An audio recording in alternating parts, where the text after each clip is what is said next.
Hello, my beautiful water signs, Cancer, Scorpio, and Pisces, Sun, Moon, and Rising. Welcome to your weekly tarot reading. Before we begin, I'd like to pray for blessings and protection over this reading and all who partake in it. I pray I be a clear channel for divine messages delivered in service to the highest good for all and for always. And I pray that this tarot reading amplify the energy of love, peace, joy, and prosperity in the lives of all who gather here. Amen. So, water signs, Cancer, Pisces, and Scorpio, Sun, Moon, and Rising. These are timeless readings, so whenever you watch, if the message is resonating, it is meant for you at that time. They are general readings, however, so not everything will resonate with everyone.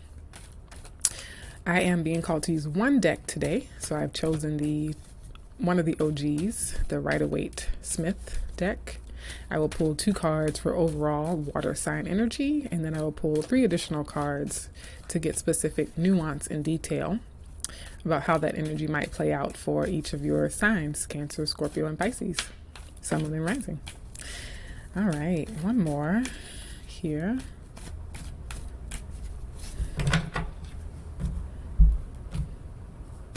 Okay, water signs. For you in this period ahead, we have the 3 of Cups as an overall context or background to the energies, the stories that are unfolding here. The 3 of Cups is water. It is Cancer specifically. It is the card of friendships and social networks and social connections and even parties or just a good time, gatherings of friends. Gathering of like-minded people who share similar values, people who have a lot to bring to the table and offer the group. You get something from everyone in that group, and everyone in that group gets something from you, right? So there's a lot of jovial, cordial, mutual exchanges. That could be purely platonic and just friends, or it could be professional. It could be social networks, social organizations, fraternities, sororities, any number of things. Now, how you're showing up specifically this week, water signs, we have the 10 of Wands. So you are closing out a cycle, perhaps in your social networks. You are perhaps outgrowing a group of friends. This is really what I'm getting with that. There's been some kind of social burden. This could be social pressure, peer pressure and you're kind of letting that go. You're releasing the burden of having to abide by social norms or social scripts that do not really fit you. What's crossing this energy is the Page of Swords. So whatever the conversation, there's direct conversation, perhaps text messages, emails,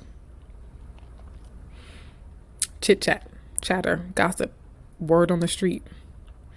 It's making you more aware of how burdensome this social group might be. It's making you more aware of how burdensome your current network of people, whether it's a professional network or a personal network. There are conversations going on around this time or in the near future that just make it clear to you that you're at the end of your rope. You're kind of ready to just release it and let it go. Something about this has been burdensome. It could be that the group you're a part of was kind of cliquish or really demanding or more exclusive than you want it to be. Maybe you want it to be more inclusive and they're not into that. But you're letting go of that burden to fit in. Okay? And something is communicated. Someone says something that triggers that moment or that choice or that decision or that release of like, okay, I'm done with this. Okay. Now, specifically for Cancers, we have the Queen of Pentacles. For Scorpios, we have the 8 of Pentacles. And for Pisces, we have the Ace of Swords. These are great cards for all water signs in general.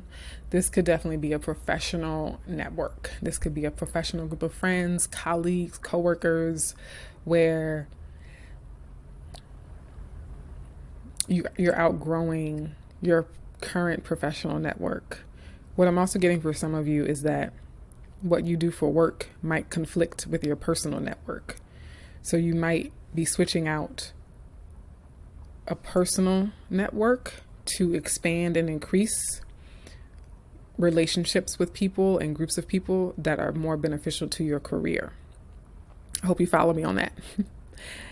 It's almost like your current social circle doesn't understand why you need to travel so much for work. And while you're traveling, you meet people who are like, yeah, let's go to all these conferences together and like do these retreats and like travel and collaborate. And they just get it. It's almost like you're meeting your real tribe through your professional connections. Okay. So for Cancer specifically with this Queen of Pentacles, this could be, if it's you, you're showing up as really needing to care for yourself. And with this Ten of Swords, you might be exhausted. You might be mentally exhausted, physically exhausted from whatever pressure or social pressure, burden, peer pressure has been on you. And part of your self-care, physically and mentally, is to let it go, is to release that burden, is to delegate, is to not feel like you have to do everything yourself. So if you've been part of a friend group or a professional network where you do all the heavy lifting, you're the only one putting in the effort, you're letting that go this week, Cancers. For Scorpios, with the Eight of Pentacles, this is definitely you rearranging the groups that you're a part of to benefit your career. You're really focused on who you need to meet and the kinds of social settings you need to put yourself into and the ones you need to step away from in order to focus in this phase of your life or in this next chapter that you're in on becoming the best business owner or the best athlete or the best artist or the best designer, the best lawyer, the best teacher you can be. Okay. And for Pisces, this Ace of Swords is really nice because it tells me that you have a lot of clarity around this. It's very, very clear to you, but also there could be a very direct, honest conversation and maybe even a new opportunity, because the Ace of Swords implies choice. And where there's choice, there's opportunity, right? So all of you have opportunity here to close something, but Pisces is showing up specifically as like sort of already having made that decision and just being at that threshold of saying yes to the next thing that is more fulfilling. Okay. Water signs, that is what I have for you. Be sure to watch for your sun, moon, and rising signs. And I'll see you in the next video. Take care.